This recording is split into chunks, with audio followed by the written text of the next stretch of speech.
Welcome along to 20 Minute Topic. I'm Marcus Stead, and as usual, I'm joined by veteran campaigner and blogger Greg Lance-Watkins. In this week's episode, we're going to be discussing the flooding that Britain has experienced in recent weeks with Storm Dennis and Storm Ciara, I think is how you pronounce it, before that. And we're not out of the woods yet by any means, with more bad weather forecast in the days ahead. And in this podcast, we're going to be discussing what is causing the floods. Is it man-made climate change? We don't think so. And the media's reaction to the floods. So, Greg, we've had here in the United Kingdom now, 3 weeks worth of heavy rain, wind and flooding. And it's been rather too close to home for comfort for me because the South Wales valleys and parts of the South Wales valleys I know well have been badly affected by the second storm, which was Storm Dennis. And I'd like to begin by paying tribute to the emergency services and the efforts they've made in helping the people in areas I know well, Pontypridd and Nangarw. And, I know those streets like the back of my hand that have been affected, and areas further up the valleys that I don't know so well, and parts of the north of England and the Midlands that have also been affected. What we are seeing, though, what's annoyed me, the way this has been portrayed in the mainstream media, this is not to do with climate change.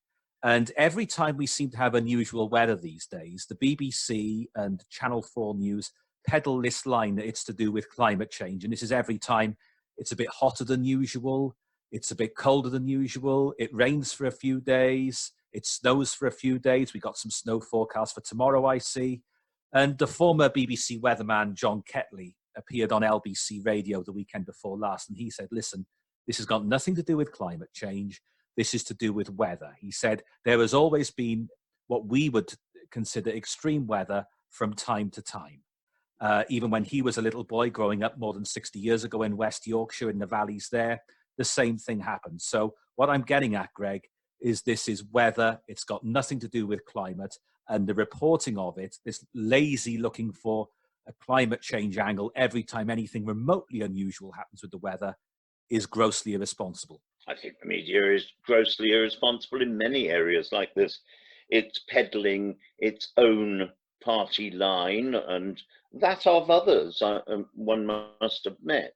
However, it's not just weather. It is indubitably climate change. The climate changes by the hour, and it changes by the day, and it changes year on year. There is always climate change, not just in this country. In fact, to take it yet further, I've managed to find a weather diary of 1846, published by a bookseller and publisher in London who was probably better known for publishing maps and particularly a miniature atlas, a publisher by the name of Carey. And for December, January, February and March, so far, the weather in 1846 was near as damn it identical to the weather that we are having at the moment. Interestingly, that was in a period around what was known as the Little Ice Age. And in terms of climate change, it is very obvious that at the moment we are not going into a period of global warming.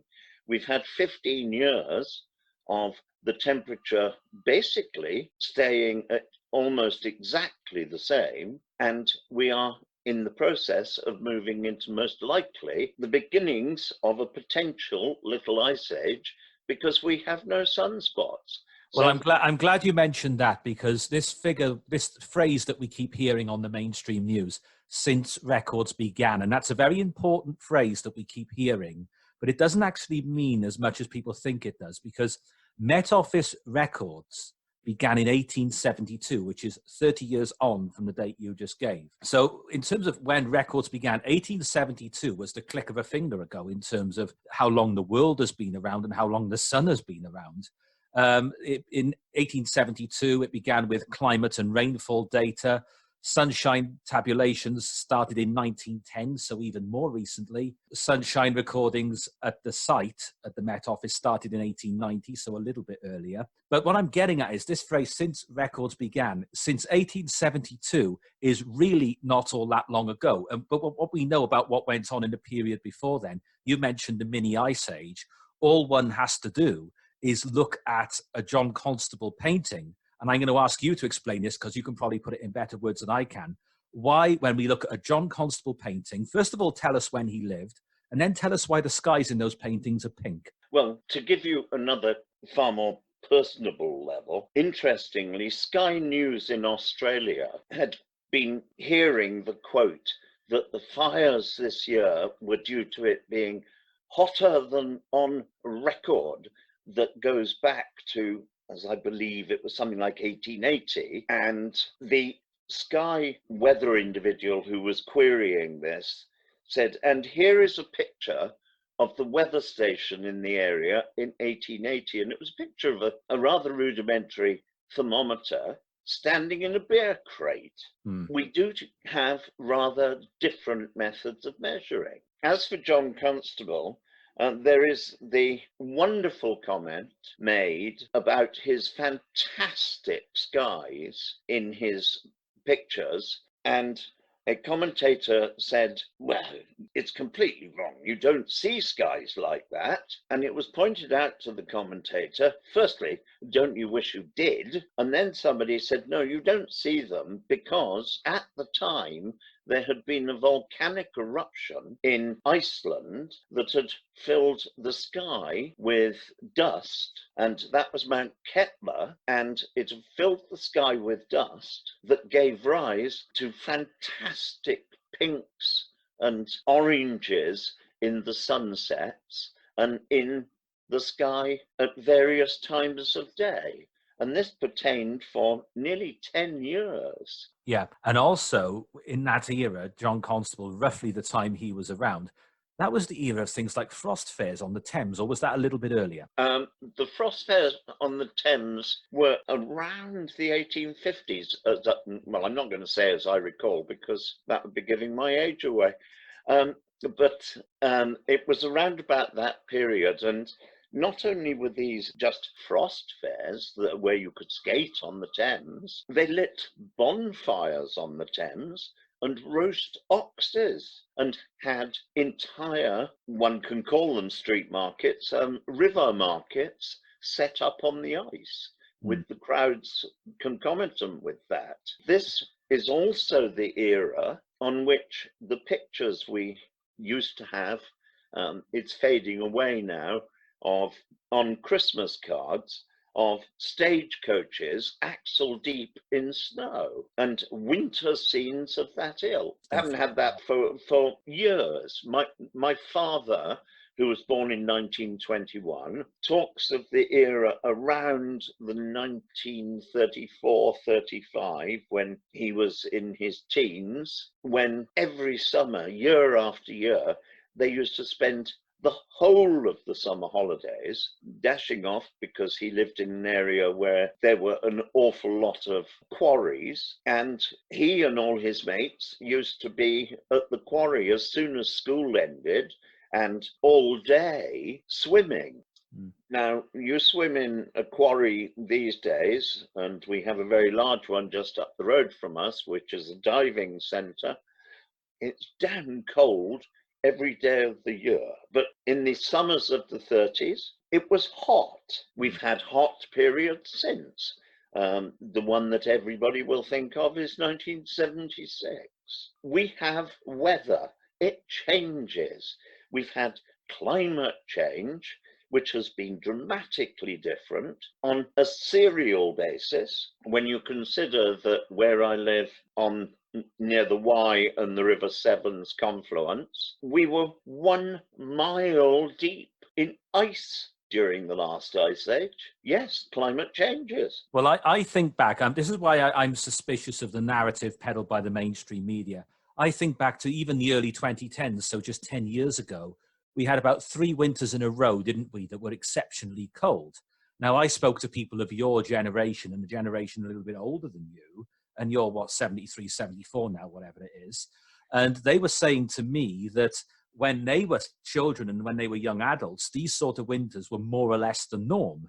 And they told stories about summer being warmer, in using the example you just gave. So it's clear that even within short periods of time of 30, 40, 50 years, the climate changes to a certain extent. And therefore, it's now become so lazy and so cliched. Every time there is slightly unusual weather, snow for a few days, a hot week or so in the middle of summer.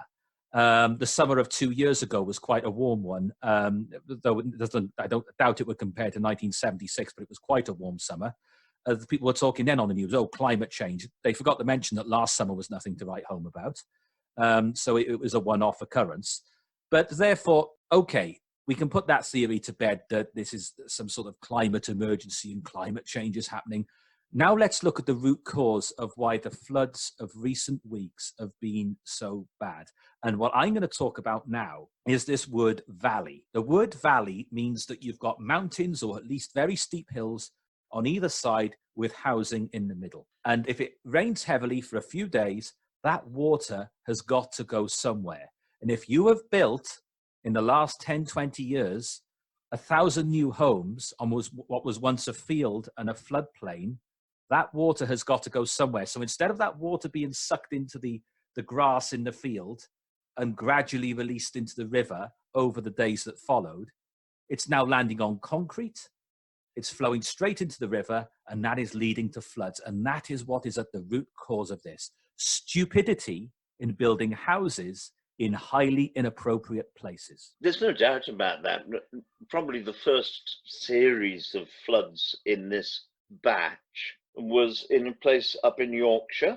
And I can't remember accurately, but I think the clue was in the name of the little village town that was being flooded, and it was called Flood Lake. Isn't that a bit of a giveaway? We have words like floodplain. You will notice that if you go to Tewkesbury and you look at the older buildings there, particularly church-owned, they are built on raised land. Go across to Cambridgeshire and look at Ely Cathedral. It's on a raised platform that has flooded all the way round up until better drainage was introduced.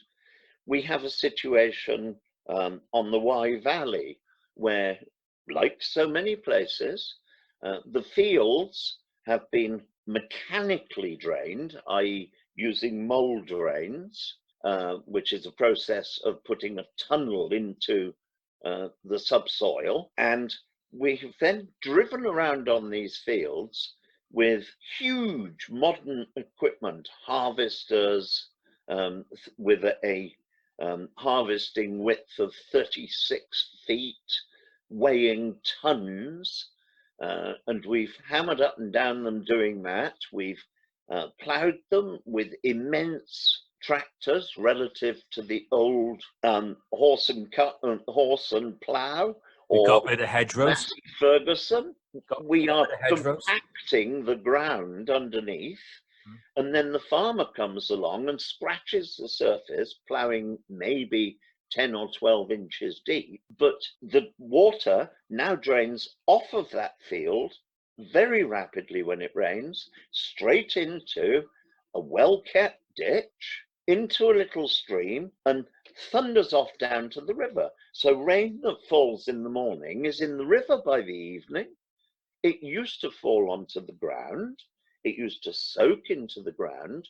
And over the next couple of weeks, it would be given back to the ground and nurturing crops and maintaining the field damp throughout, and then slowly trickle into the river without creating floods. Then you take the Somerset levels, where everybody was horrified to find them flooding. Well, why?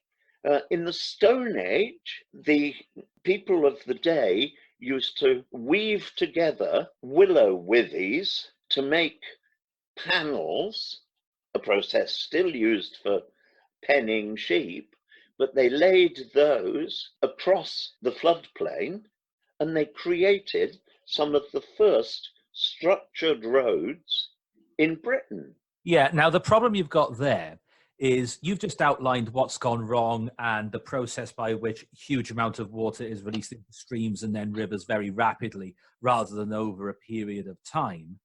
This is really the case, isn't it? Particularly, okay, you gave example of what goes on farmland, and I mentioned hedgerows as well being got rid of and everything else. But how on earth, I just cannot get over the sheer stupidity of planning consent being given to build houses on floodplains in valley areas in particular. I just cannot get over the crass stupidity of allowing that to happen. It's purely and simply that councils and organisations, including governments, are broken down into budgets and areas of responsibility. Planning is not the responsibility of the river authorities. And basically, as far as I can work out, never the twain shall meet.